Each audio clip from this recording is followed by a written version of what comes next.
Ang problema, sobrang laki ng bahay nyo pero wala kayong anak. Hoy. Sino nagsabi na problema sa amin na magkaanak? Ha? Anytime na gusto namin, pwede. Ano ba kayo? So ibig sabihin, May, gusto mo paano sa lalaki? Gusto mo pala, walay na lang tayo. Doon ka na sa lalaki mo. Hindi maghiwalay. Bahala ka dyan. Joke lang, oy. Hoy, joke lang.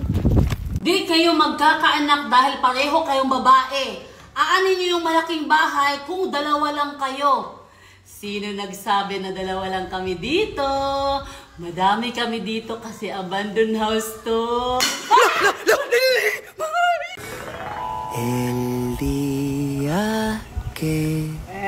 Nakasmile mamay ba? Gusto niya. Baka dadating yung panahon, iiwan mo talaga ako at ipagpapalit mo ako, ha? Gusto mo, ano yan? Ano Sad, yan? uy. Oh, sad. Ay! Hindi naman kayo mabubuntis kasi wala kayong mga itis, mga filingiro. Hindi ako bubuntis. May matres kami, ay! Hindi, 10 months. 10 Hindi na makalaya, di nagdalaw mo ko bawat gabi.